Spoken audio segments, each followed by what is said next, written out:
क्या आपने कभी सोचा है कि हम जब स्नान करते हैं तो यह मंत्र आखिर क्यों बोला जाता है? गंगे च यमुने चैव गोदावरी सरस्वती नर्मदे सिंधु कावेरी जलेस्मिन सनाधिन गुरु।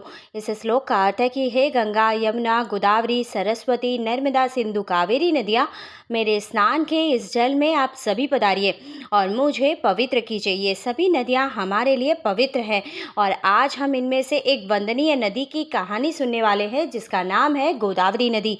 आखिर क्यों इस नदी में स्नान को मोक्ष का द्वार कहा गया है, जिसे स्वयं भगवान शिव ने धरती पर उतारा, जिसे दक्षिण भारत की गंगा भी कहा जाता है।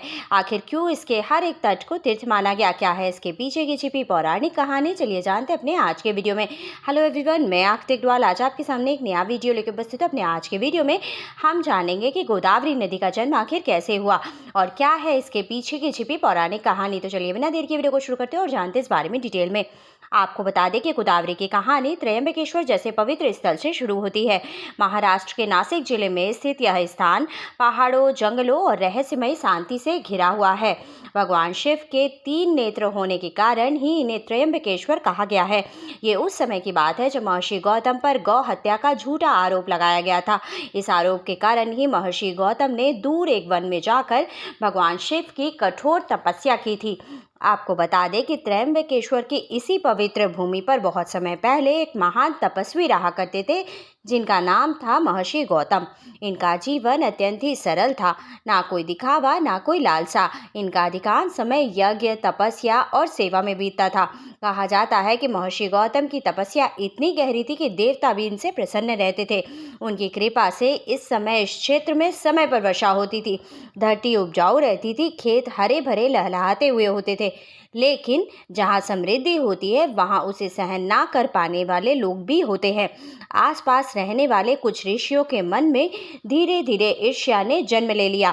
वे सोचने लगे कि सारी कृपा केवल महर्षि गौतम को ही क्यों मिले। उनकी तपस्या पर संदेह किया जाने लगा, उनकी सादगी को दिखावा समझा जाने लगा और यही ईर्ष्या आगे चलकर षड्यंत्र में बदल गई। कहा जाता है कि उन ऋषियों ने छल पूर्वक एक गाय को महर्षि गौतम के आश्रम की ओर भेज दिया।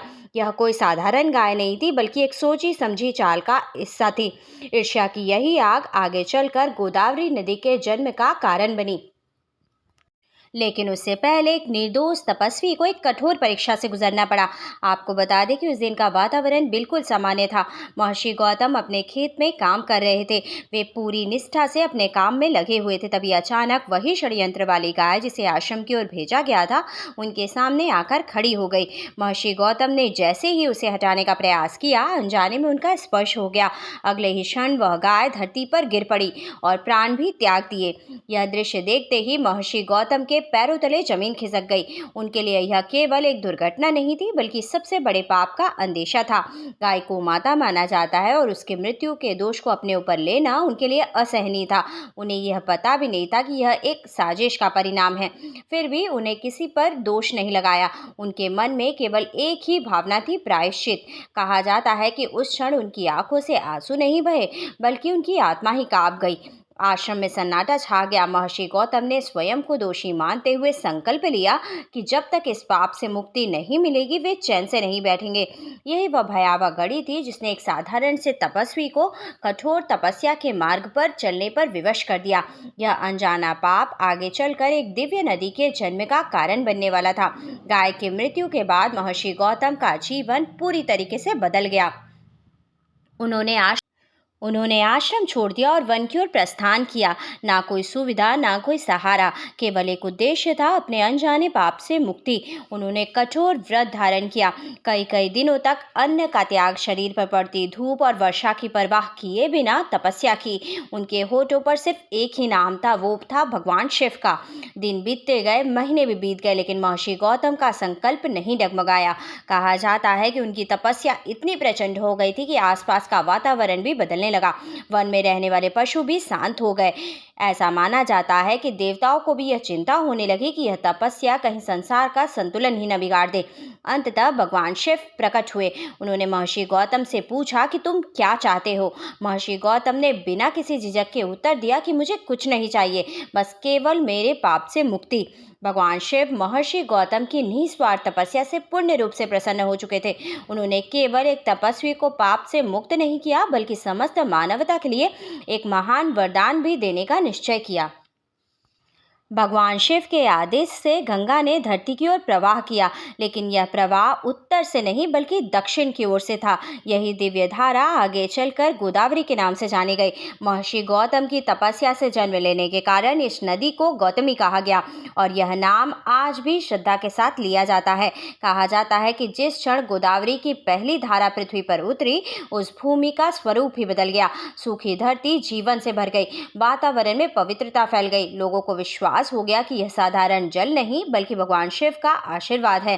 तभी से यह मान्यता बन गई कि जो भी श्रद्धा और विश्वास के साथ गौतमी में स्नान करता है, उसके पाप स्वतः ही नष्ट हो जाते हैं। जब गोदावरी धरती पर प्रवाहित हुई तो वो केवल एक जलधारा बनकर नहीं प्रवाहित हुई, बल्कि जहाँ जहाँ गोदावरी पहुंची वहाँ वहाँ जीवन, भक्ति और संस्कृति ने आकार लिया। आपको बता दें कि गोदावरी नदी केवल हमारी पौराणिक कथाओं से ही नहीं बल्कि रामायण जैसी महागाथा से भी जुड़ी हुई है। मान्यता है कि भगवान राम ने अपने वनवास के दौरान गोदावरी के तट पर स्थित पंचवटी में समय बिताया था। यही वह भूमि है जहाँ उनके जीवन की सबसे करुण घटना घटी, माता सीता का हरण। इस कारण गोदावरी का तट केवल एक भौगोलिक स्थान ही नहीं है बल्कि राम कथा का जीवंत परिणाम भी है। आज भी भक्त यहाँ खड़े होकर भगवान राम के संघर्ष और त्याग को महसूस करते हैं। समय के साथ गोदावरी के तट संतों की साधना भूमि बन गए। संत ज्ञानेश्वर, संत एकनाथ और संत तुकाराम जैसे महान संतों ने यहीं बैठकर भक्ति, करुणा और समानता का संदेश दिया। हमारी आज के वीडियो में बस इतना ही। हमारे आज के वीडियो आपको कैसे लगे हमें कमेंट करके बताइएगा। आज के वीडियो में बस इतना ही। For more such interesting video, like and subscribe my channel. Thank you. Bye bye.